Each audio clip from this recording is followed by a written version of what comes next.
प्रिय विद्यार्थियों, नमस्कार। आज हम कक्षा 7 की हिंदी की पाठ्यपुस्तक वसंत भाग 2 के 8वें अध्याय शाम एक किसान का अध्ययन करेंगे। शाम एक किसान एक कविता है जो कि सर्वेश्वर दयाल सक्सेना जी द्वारा लिखी गई कविता है। बहुत ही सुंदर कविता है। ये मूल तौर पर इसको हम एक तरह से प्राकृतिक कविता बोल सकते हैं, यानी प्रकृति की विभिन्न चीज़ों को लेकर के कवि ने एक मानव या उसके आसपास के परिवेश को दर्शाने की कोशिश की है, यानी प्राकृतिक चीज़ों का इसमें मानवीकरण करने की कोशिश कवि ने की है।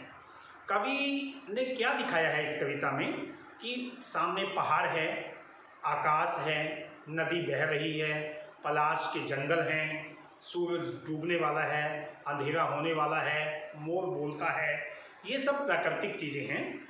इन सब को कवि ने अपनी कवि कुशलता के द्वारा एक किसान और उसके खेत के दृश्य में बदल दिया है कि एक सर्दी की शाम में किसान अपने खेत में बैठा हुआ है, तो वहाँ का दृश्य कैसा है, उन सब चीज़ों को कवि ने उसमें किसान और उसके खेत और उसके आसपास के दृश्य में बदलने की कोशिश की है। बहुत ही सुंदर प्राकृतिक कविता है। तो आइए हम इस कविता को पढ़ने का आनंद लेते हैं। शाम एक किसान, सर्वेश्वर दयाल सक्सेना। आकाश का साफा बांधकर सूरज की चिलम खींचता बैठा है पहाड़। घुटनों पर पड़ी है नदी चादर सी, पास ही दहक रही है कैलाश के जंगल की अंगीठी। अंधकार दूर पूर्व में सिमटा बैठा है भेड़ों के गल्ले सा। देखिए कितनी अच्छी कविता है कवि की। प्राकृतिक चीज़ों को उसने एक किसान के रूप में प्रस्तुत किया है। वो कहता है, आकाश का साफा बांधकर सूरज की चिलम खींचता बैठा है पहाड़। ये जो पहाड़ है वो लेखक को एक किसान लग रहा है, किसान की भांति लग रहा है। और उसने क्या किया हुआ है, आकाश का साफा बांधकर, कि उसकी सिर की जो पगड़ी है वो क्या है, आकाश उस पहाड़ रूपी किसान के सिर का साफा है। साफा कहते हैं पगड़ी को, कि जो पहाड़ है वो एक किसान है और आकाश उसके साफे के समान है, आकाश उसका साफा है। उपमा दी है लेखक ने, उपमा। सूरज की चिलम खींचता, और जैसे किसान चिलम पीता है यानी धूम्रपान करता है, चिलम में तंबाकू और आग डाल के करता है, उसमें आग जो जलती है वो शाम का जो सूरज होता है वो लाल लाल हो जाता है, थोड़ा रेडिश कलर में हो जाता है। तो लेखक को लगता है कि जो सूरज है वो उस किसान की, जो पहाड़ एक किसान है जिसने आकाश का साफा बांधा हुआ है, जो सूरज है वो उसकी चिलम है, मानो वो उस चिलम को पी रहा है।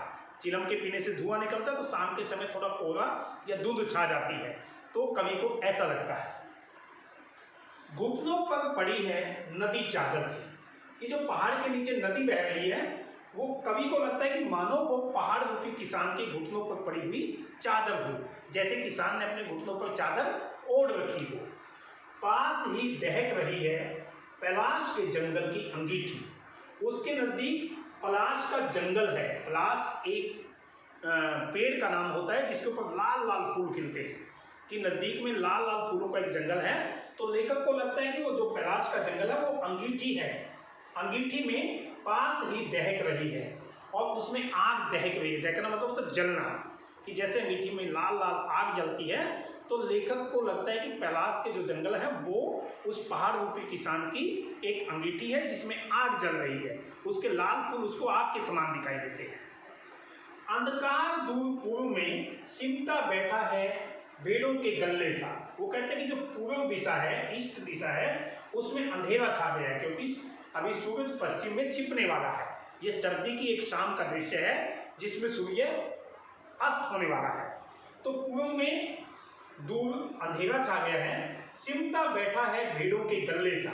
सिमटा मतलब सिकुड़ना, गल्ला कहते हैं समूह को। भेड़ आप समझते ही रहते हैं कि भेड़ों के ग्रुप के समान या भेड़ों के समूह के समान जो अंधेरा है पूर्व दिशा में सिमट करके बैठ गया है।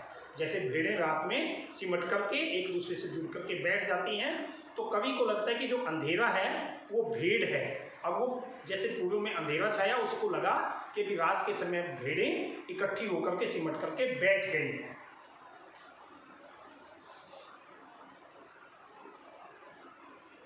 अचानक बोला मोर जैसे किसी ने आवाज दी, सुनते हो चिलम औंधी, धुआं उठा, सूरज डूबा, अंधेरा छा गया। अचानक बोला मोर कि कवि को तभी मोर के बोलने की आवाज़ सुनाई दी और उसको मोर का भी मानवीकरण कर दिया गया, उसको भी मानव के समान दिखाया गया है कि कैसे बोला मोर कि उसको ऐसे सुनाई दिया मानो किसी ने किसान को आवाज़ दी कि सुनते हो, जैसे कोई उसको पुकार रहा हो।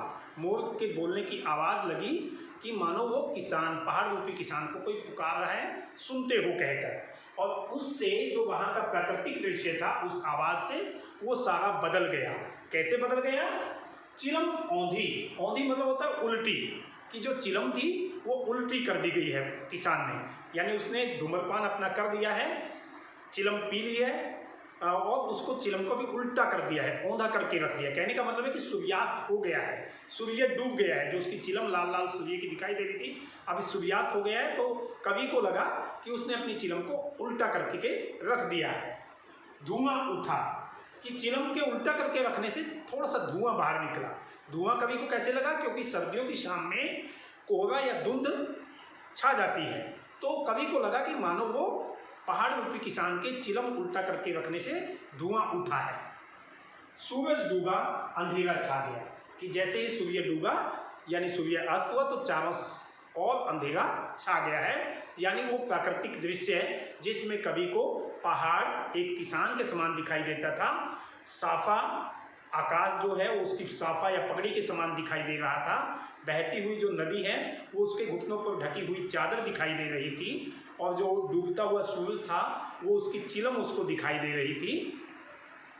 तो ये जो मतलब कि कैलाश का जंगल था वो उसको जलती हुई अंगीठी के समान जो दिखाई दे रहा था, और पूर्व का जो अंधकार था वो सिमटी हुई भेड़ों के समूह जैसा दिखाई दे रहा था।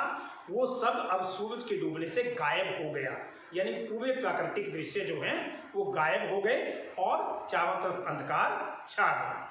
तो ये बड़ी अच्छी सर्वेश्वर दयाल सक्सेना की कविता है जिसमें कवि ने पहाड़ को किसान की भांति दिखाया है और अन्य प्राकृतिक चीज़ों को किसान के चारों ओर फैले हुए वातावरण की भांति समावेशित किया है या दिखाने की कोशिश की है। तो बड़ी ही प्राकृतिक तरीके से कवि ने या मानवीकरण तरीके से पहाड़ का मानवीकरण करके और इसके साथ साथ मोर की आवाज़ का भी मानवीकरण करके बड़े अच्छे तरीके से प्राकृतिक दृश्य की सुंदरता का वर्णन किया है। तो आशा है ये कविता आप सबको पसंद आएगी। धन्यवाद।